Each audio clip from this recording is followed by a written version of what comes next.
Modern Warfare 2 is on the way, most likely, with Vanguard in a pretty rough state right now, and the news coming out that Activision Blizzard is being bought out by Microsoft. There's some interesting things to look forward to in the future for the Call of Duty franchise, for Modern Warfare 2, for COD 2022, and beyond. Now, we've talked about guns, maps, general features that Modern Warfare 2 needs to have to revive Call of Duty multiplayer.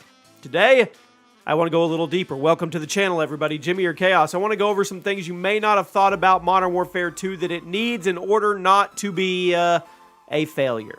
Let me know if you agree with these. And as we get into this, guys, I wanted to let you know that I am now partnered with Facebook Gaming over on the Chaos Facebook page. Exclusive content every single day over there. The link is at the top of the description. I hope to see you guys over there. First one is easy. Good Warzone integration.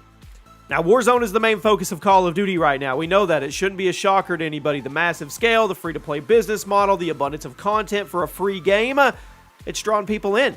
And Activision has made it clear. They want every future COD game to be integrated with Warzone to create synergy and an ever-expanding experience. Now, that all sounds awesome on paper.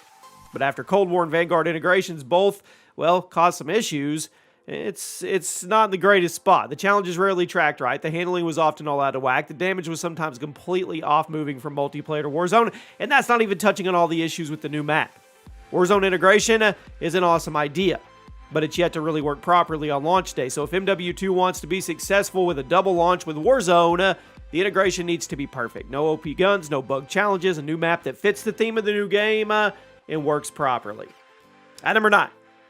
Next gen only. This is probably not going to be a popular opinion, but it has to happen. I think it's time to leave the Xbox One and PS4 behind.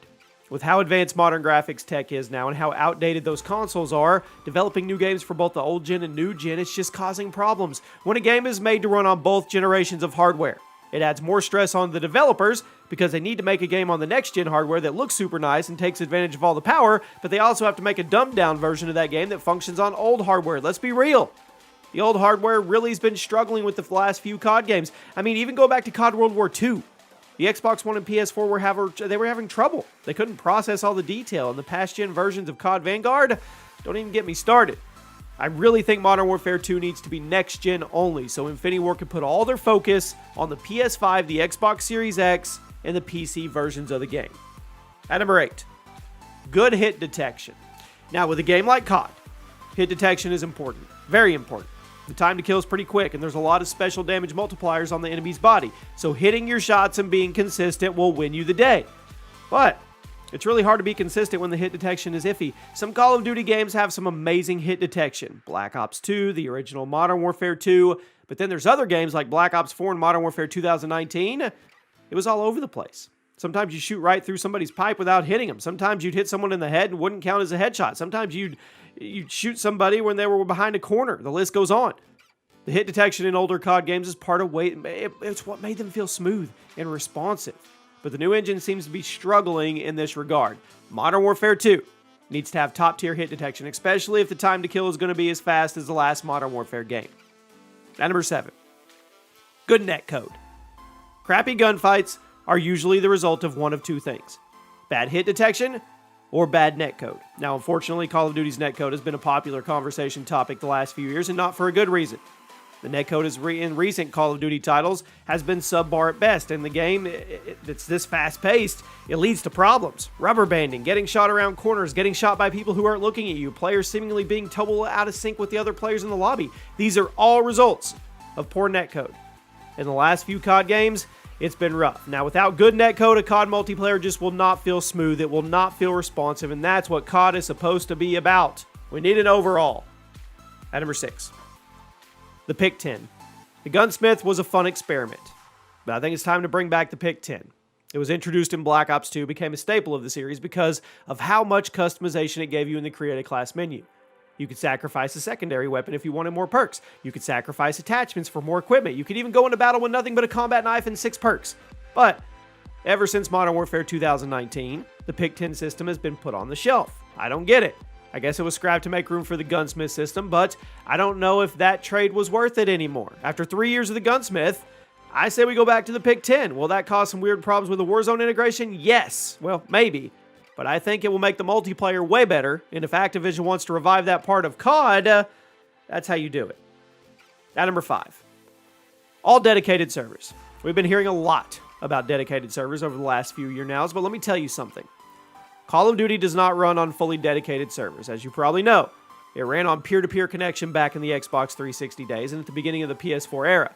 In the mid-2010s, Activision made a deal about how they were ditching peer-to-peer and bringing dedicated servers, which resulted in better connection, better security, less lobbies dissolving because the host player decided to leave. But, as you probably noticed, Call of Duty still has a lot of issues from the Golden Age games, such as host players, poor connection. That's because COD didn't entirely transition to dedicated servers. Instead, some game modes in some regions of the world have dedicated servers, while the rest of the player base is still peer-to-peer.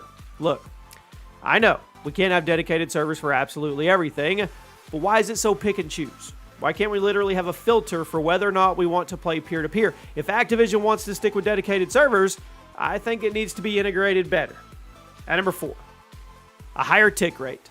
For those that don't know, the tick rate of a server is the number of times it refreshes per second. For example, a server with a 64 tick rate, which is considered pretty standard, will refresh 64 times every second, making the game feel very smooth and responsive. However, Call of Duty's tick rate is pretty low. The latest reports say Warzone servers are only running at 20 to 24, meaning this giant map with all these players is only refreshing at 33% the speed of normal multiplayer servers. Just for a reference, CSGO servers run at 64 and Valiant servers at 128. But one of the biggest shooters in the world, Call of Duty, is running at a fraction of that. Now, this leads to getting shot around corners because the server hasn't refreshed fast enough, or those annoying instances where you get shot by 5 bullets at once because your enemy was using a fast gun and the server decided to register all of those bullets during the same refresh. Modern Warfare and Cold War both ran at a 20 tick rate on the servers, and while Vanguard did make the jump to 60, which is good, Activision absolutely needs to keep this trend moving forward. If Modern Warfare 2 runs at anything less than 60, people are going to be upset.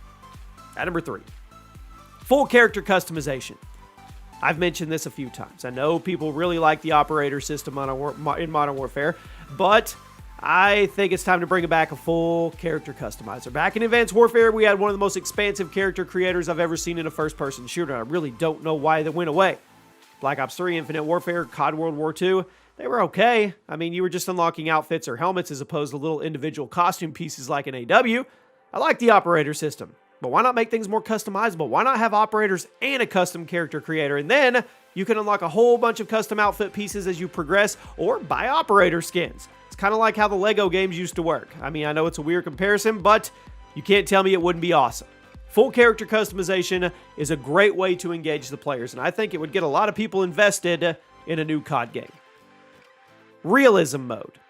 Now, it really changed things in Modern Warfare, but I don't think it got enough appreciation. It was basically a step above hardcore mode, which erased your HUD, made you rely even more on your surroundings and your situational awareness. Realism mode wasn't a huge hit. It wasn't. But it did have a dedicated fan base, and there was a lot of people who loved the Night Vision Realism playlist because of how different it felt from standard Call of Duty multiplayer.